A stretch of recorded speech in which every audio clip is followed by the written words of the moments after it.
So here I'm going to talk you through some principles in back bending that are going to help you connect your whole front body or anterior chain. So first you're going to lift your toes, and that will spring the arch of your foot. From there you're going to shift your hips forward so that your hips are stacked over the ball of your foot. Your heels are on the ground, but they're light, and the pelvis is tucked under. My lower back is going to be full. There's expansion or space there, and that comes from having a shortness between my sternum and pubic bone. When my abdomen is nice and controlled and I'm not flaring my ribs up at the front. That enables me to then access true thoracic extension. As I keep my sternum slightly down, I can fan and open my chest and broaden across the collarbones. By retracting my shoulder as I broaden across the collarbones, I can then begin to press my chest forward, press my hips forward, and start to rotate my body, all the while maintaining that midline connection and the weight through the ball of the feet primarily. You can see here that now my structure is quite solid, quite strong. I'm not breaking in the middle through that thoracolumbar junction of my spine. My hips are really supporting me, and I'm nice and coiled as I reach and press through the box. So what I'm doing here is creating lines of tension from my left hip across to my right scapula, and I'm trying to express that here by gesturing to you. But when we activate the right shoulder or scapula and we draw it towards the spine, it also helps us to contract the left glute, and that makes rotating more connected and stronger. From here I can pull down like grabbing a ripcord with my left arm and broaden across the collarbones as I pull from high to low, elbow coming down towards my same side hip. You can see that that helps me open up my left chest too, so now I have this action of retracting both shoulder blades, and it feels like my body wants to rotate, spin, or open around my spine rather than hunch forward.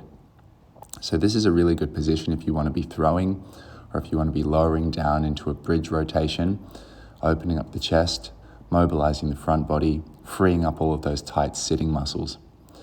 So by pulling this ripcord, so to speak, I'm tensioning the fascial line through my body, and that tension supports me so that I can then press my hips and legs up to whip forward and stand.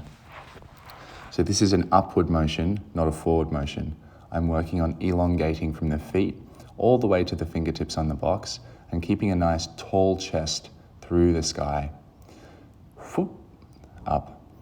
So see, I'm maintaining the sternum to pubic bone connection. Now you can see how this might apply to something like a tennis serve, and I'll also show you how this might look in a javelin throw, although my technique is a bit off. But the point is, all of these movements which rely on the transmission of power through the entire body require us to have connection and no glaring weak spots or sequences which break or buckle. For example, if I compress through my lower back as I'm throwing or hitting a ball hard, it's going to feel really crappy.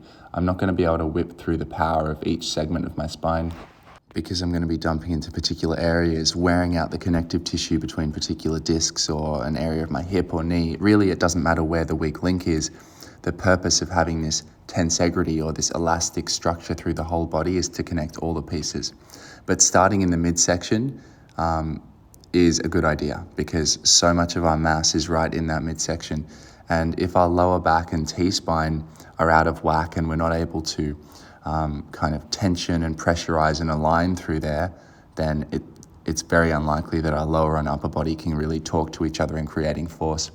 So a lot of people are loading these movements faster and heavier too quickly without a sense of the internal connection. It's like having a massive engine on a car, but the transmission isn't capable of holding the power. It's no wonder why rehab is so watered down for so many of us and why high-performance training leaves so many people injured. When you train to connect and sense your body, it becomes both therapeutic and highly potent. So we're pulling down through the left elbow in the same way with that ripcord idea. We're suspending our weight through our feet and hips. It's really the hips, feet, and legs that are taking most of the weight. And then I'm pressing through the ground with my right hand as I squeeze my shoulder blades together and around my spinal axis. I'm doing my best here not to spill out through my low ribs and to flare because I don't want my lower back to be taking all of the force. And that means that as I come up out of that position, I'm also pressing up with my hips and holding on to that abdominal control. So we're going to play with this a little bit more, coming up out of the position, projecting up, and you can see how my body whips and follows through like a fern, I've got these lines of connection from right shoulder to left hip, and I also have those lines of tension to spring me up across the fronts of both hips. So we have to be able to control the pelvis to do this and the scapula at the same time. All these pieces through our body, from the floor to the shoulder and to the hand, have to talk to one another. And that's what makes it not only a good whole body mobilization, but a really good athletic primer for any time you need to backbend or create rotation. A lot of people lose access to this behind the body space, and that's why I'm so bullish on training it right now. Make sure you're training both sides as well. You'll find that on some sides, like on your left side, for example, things will feel looser in certain areas and stronger in certain areas, whereas on your right side, those areas will be different. Now I'm seeing how it might apply to something more like a throw, where I'm undulating that force through my body. I'm not projecting forward. I'm not trying to pull forward like this. I'm very much trying to project the force upwards and whip myself into one line so that I can flick through my hand, more like this. And so in this sense, we're able to create a nice reverse C position, and the reverse C is fundamental in a lot of sports where we're manipulating an object like a bat or a ball or throwing a spear. And also in sports where we're kicking, but the other way. So you can imagine you're opening up your left arm as you kick through with your right leg. So here I'm working with a spinal wave idea, undulating, feeling that force or tension ripple up through my body and transmit with coordination, with a certain sequence and flow to it, right? Because it's not just important that we're strong and mobile or connected, we also have to have this sense of rhythm, timing, and force transmission through the whole body. And that's what gives us that powerful athletic whip or follow through. So you definitely can work on this stuff really slowly first. You don't have to rush any of this. You can break it down into tiny nuances and positions. Here I'm working with a more staggered stance, which feels a little bit more sport specific. So I'm exploring weighting my left leg and opening my left hip. So I'm exploring coiling in, pulling across my body, and then pressing my hips upwards and outwards, as if I'm going to direct the tension forwards and up. So this is kind of like the last moment before a javelin throw. You can also see how in some ways it could look like coiling in for an uppercut or a punch, although in this case my left arm is still. And I'm following all the same cues. So am I weighting my feet through the ball primarily so that I can rotate nicely? Because if my feet can't rotate, then my knees and hips will struggle to rotate, and so will my spine. I'm looking for that nice pull of my right shoulder blade towards my spine and making sure that one scapula isn't staying up or doing anything funky. I'm piecing it all together. And here I'm testing my hip internal rotation, because what's really interesting about the position we've just been in is how it promotes your connectedness to internal rotation. And you'll see that in a second. So a lot of people train hip mobility in a standing position, and they move through articulations of the hip without load, and that is valid. That's really good. But in an athletic sense, we almost always are creating power through the ground. And so our internal rotation needs to translate into force through the rest of the body. So here you can see how restricted internal rotation in my hip, if I'm unable to open up that left hip towards the box, would mean that my ribs got compressed. By opening up my ribs, straightening out that part of my body, you can see that the angle is now being held in my left hip. The angle between my torso and my left hip becomes more acute. And so this is more abduction, or movement away from the midline, and it's in an internally rotated position. So even playing with the coordination between your side bending and your hip will show you where your deficits and strengths lie. I suggest doing this on both sides, and then obviously connecting through the shoulder blade. Once you feel you've found a position where your hip is active and you have quite a connected torso that isn't collapsing or folding into one side, you can then work with the complexity of some more rotation. So I'm drawing across my left shoulder, opening that breast and collarbone line as I drive my hand down into the box. I'm feeling how that coordinates with my left hip projecting forward. I'm feeling how that sling line gets tension, and I'm assisting it now by pulling down with the right hand. So as the left hand presses and opens, and as my hips prepare to open, I'm putting tension through my body with that sling of pulling the right hand, And that's really going to mean that I kind of take out all the slack in the system.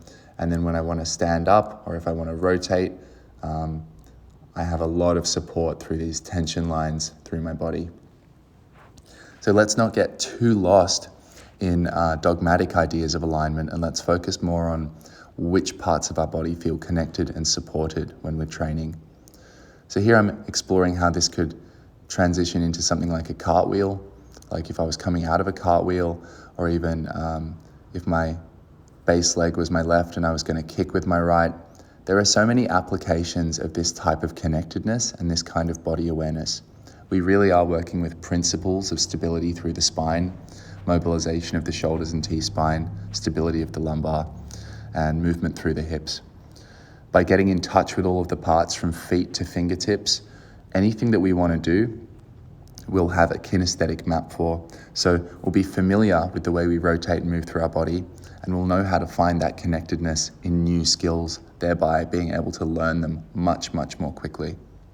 What's really cool about this is noticing the way you stand afterwards. Often it really helps you stand taller in your posture. A lot of us get tight through our lower back, tight through our hips, closed through our front chest.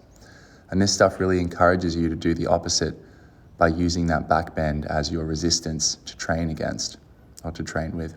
What you might find interesting after some of this work is to retest your hinge. So see how your squat feels, see how your hinge feels, because the internal rotation work you've done through your hips and the coiling and freeing up of space you've done through your whole body means that you're likely to feel more space even when you're folding forward.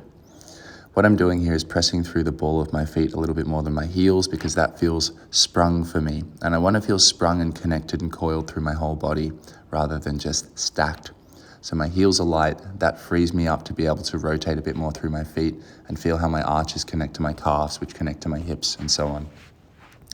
What also happens to some of us is we get a flat spot through the base of our thoracic spine and the top of our lumbar spine. And this happens because the lumbar has to round and flex and do too much movement with tight hips, or because the base of the T-spine has to move heaps because the upper T-spine is fixed and tight. This is a segment which often we lose the ability to articulate through and press up and back through. We lose the ability to expand through our lateral low ribs and the back of our body because all of those muscles are super tight. And that restricts our breathing, it restricts our rotation, it restricts our movement. So playing with your spinal position and seeing which parts feel compressed or expanded and seeking to breathe into them and free them up is very helpful.